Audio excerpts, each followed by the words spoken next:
बार क्या हुआ मालूम है, एक गरीब लड़का था, सुनना जरा, बहुत अच्छी बात है। एक गरीब लड़का था, बहुत गरीब, एकदम झोपड़ी में रहने वाला। उसकी माँ और वो दोनों रहते थे, बच्चा और माँ। एक दिन उसके गांव के आसपास सिद्ध संत आया, और सिद्ध संत ऐसे पेड़ के नीचे बैठा था अकेला। तो लोगों को पता चल गया कि संत आए हैं, तो इनको भी पता चल गया। उस माँ ने उस बेटे से कहा, बेटा तू एक काम कर, संत से पूछ करके आ कि अपनी गरीबी कैसे दूर होगी। पूछ के आ बेटा। हाँ माँ मैं जाता हूँ, अभी पूछ के आऊँगा कि अपनी गरीब। ध्यान से सुनना, बिल्कुल आप बिल्कुल ध्यान से समझिए। वो छोटे से बेटे को भेजा कि जा बेटा अपना प्रश्न पूछ के आना। और जैसे घर से निकला तो रास्ते में एक घर में एक अम्मा ने आवाज दी, अरे बेटा सुनो सुनो। हाँ अम्मा क्या बात? बोले कहाँ जा रहा है? बोले मैं सिद्ध संत के पास जा रहा हूँ, एक प्रश्न पूछने जा रहा हूँ मेरे घर में कि मेरी गरीबी कैसे दूर होगी। मेरी माँ ने भेजा है। अरे बेटा एक प्रश्न मेरा भी पूछ के आ जाना। भाई कोई बाजार जाए तो अपन क्या कहते हैं, भैया जा रहे हो तो यार हमारे लिए 1 किलो शक्कर ले आना यार दादा, जब जा ही रहे हो तो। अरे जा रहे हो ना तो भैया कुछ नहीं, एक बाम की डब्बी ले आना यार आते आते। अब उसके लिए हम तो नहीं जाएंगे पर तू ले, कहते कि नहीं। तो ऐसे एक अम्मा ने कहा मेरा एक प्रश्न पूछ के आना बेटा। बोले अम्मा तेरा क्या प्रश्न है? बोले बेटे मेरे घर में गूंगी लड़की है, बोलती नहीं है, गूंगी है वो, और वो संत से पूछ के आना कि मेरी लड़की कब बोलना शुरू करेगी। अच्छा अम्मा चल तेरा भी प्रश्न पूछ लूंगा। अब लड़का निकल गया, और जैसे यहाँ से निकला तो रास्ते में जैसे पहुंचा, थोड़ी दूर गया ही था, और क्या एक मंदिर का एक पुजारी ने आवाज लगी, अरे बेटा इधर इधर। कहाँ जा रहे हो? अरे महात्मा जी पुजारी जी मैं जा रहा हूँ जरा संत से मिलने, प्रश्न पूछने। बोले एक प्रश्न मेरा भी पूछ लेना। तुम्हारा भी प्रश्न है? क्या है? बोले मैं मंदिर में तो बहुत दिन से रहता हूँ, यहाँ खूब पूजा पाठ करता हूँ, पर मन में शांति नहीं है, बड़ा मन अशांत रहता है। पूछ के आना कि मेरा मन कब शांत हो जाएगा। अच्छा ठीक है, निकल गया। अब जैसे गांव के बाहर जा ही रहा था कि एक आदमी ने फिर आवाज लगाई, अरे बेटा इधर आ इधर आ। कहाँ जा रहे हो? बोले मैं सिद्ध संत के पास जा रहा हूँ कुछ पूछने के लिए। अरे एक प्रश्न मेरा भी पूछना बेटे। आपका क्या प्रश्न है? बोले मैं किसान आदमी हूँ, मेरे घर में कुछ भी नहीं है, ना पत्नी है ना बच्चे हैं, ना मेरी शादी, ना कुछ नहीं है, माँ बाप कुछ नहीं है, मैं अकेले हूँ। तो फिर बोले मैंने बहुत सारे फलदार वृक्ष लगाए हैं, लेकिन उनमें एक भी फल नहीं आते हैं, आज तक फल आए नहीं उनमें। उन महात्मा से पूछना कि उन फलदार वृक्षों में फल कब लगेंगे, अगर उसमें फल लग जाते तो मुझे बड़ी शांति मिलती, क्योंकि मैंने बड़ी मेहनत से लगाए हैं। चलो बालक निकल गया, अब पहुंच गया, संत के चरणों में प्रणाम किया, और संत से कह रहे, संत जी आज मैं तुमसे 4 प्रश्न पूछूंगा।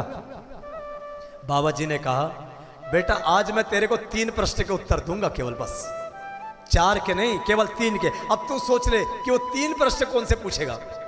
अब लड़का सोच रहा है अगर मेरा प्रश्न नहीं पूछूं तो मेरी गरीबी जैसे कि वैसी रह जाएगी, अगर अम्मा का प्रश्न नहीं पूछूं तो बेचारी उसकी गूंगी लड़की की शादी किससे होगी। हाँ नहीं उसका प्रश्न पूछना जरूरी है, वो जरूरी है। अगर मैं वो पुजारी का प्रश्न नहीं पूछूं जो घर छोड़ करके सारे दिन मंदिर में आया है, बेचारा अशांत मर जाएगा तो जीवन में कुछ नहीं मिले, नहीं उसका भी प्रश्न बड़ा, वो भी मैं पूछूंगा।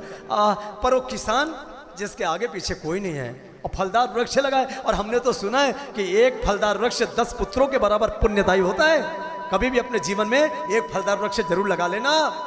हाँ चाहे जहां भी जगह मिले, चाहे आश्रम में हो चाहे घर पे हो, एक फलदार वृक्ष 10 पुत्रों के बराबर पुण्यदायी है, आप लगाइएगा। अब उसने सोचा नहीं उनका भी प्रश्न मैं पूछूंगा। अब किसका छोड़ूं? तो बोले अपना ही छोड़ दो, हटाओ, अपनी पहले भी गरीबी थी, आगे भी गरीबी में जी लेंगे यार, कोई दिक्कत। पर वो तीनों का प्रश्न मैं जरूर करूंगा। इसको कहते यज्ञ।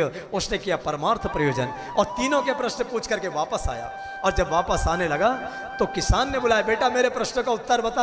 हाँ बाबूजी आपके प्रश्न का उत्तर यही है कि महात्मा जी ने कहा कि तुम्हारे जो फलदार वृक्ष के नीचे एक सोने का घड़ा दबा है, वो जब तक निकालोगे नहीं वहां से एक भी वृक्ष में फल नहीं आने वाले। अच्छा बेटा चलो देखते हैं। कुदाली और फावड़ा लेकर निकले, और जैसे वृक्ष के नीचे खुदाई करना शुरू किया, ये सोने का घड़ा निकला उसमें से, और जैसा घड़ा बाहर आया सारे वृक्षों में बोर आना शुरू हो गए, फल की बोर आ गई। अरे बेटा ये तो सभी वृक्षों में बोर आ रही, आहा अब तो फल लगेंगे, धन्य हो गया मैं, धन्य है तूने मेरे प्रश्न का उत्तर लाया। लेकिन बेटा मेरे आगे पीछे कोई नहीं है, ये सोने के घड़ा को मैं करूंगा क्या, ये तू लेके चला जा बेटा, तूने मेरा प्रश्न पूछा है ना, ये घड़ा तू ले जा। उस लड़के ने सोने का घड़ा लिया, लेकर के निकला, और वहां से रास्ते में आया तो रास्ते में आते आते मंदिर के पुजारी ने पूछा, अरे बेटा मेरा प्रश्न का उत्तर, हाँ हाँ तुम्हारे प्रश्न का उत्तर है, ये जो तुम्हारी बड़ी बड़ी जटाएं जो है, इन जटाओं में तुमने एक हीरा दबा के रखा है और तुम्हारा बार बार वो माया पर ध्यान जाता है, इसलिए तुम्हें शांति नहीं है। अरे हाँ बेटा, मैंने इसलिए रखा था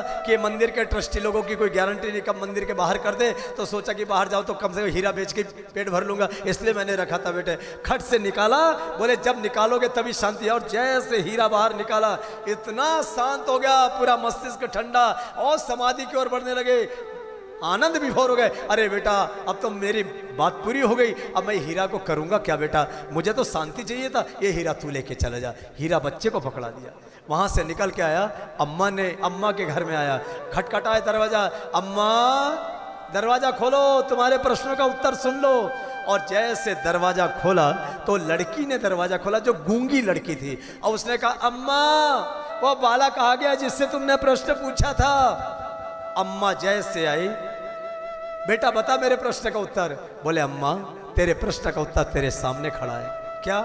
उस महात्मा जी ने कहा था कि तेरी बेटी जिसके सामने बोलना शुरू कर देगी वही इसका पति होगा। अब तेरी बेटी ने मेरे सामने बोलना शुरू किया, अम्मा अब मैं ही उसका पति हूँ। अरे बेटा तो फिर तेरी किस बात की? फटाक से उसके गले में माला डाली और उसके गले में, और ले जाइए को लेके जा। घर में आया, माँ ने पूछा, माँ पूछ रही बेटा महात्मा जी से प्रश्न पूछा?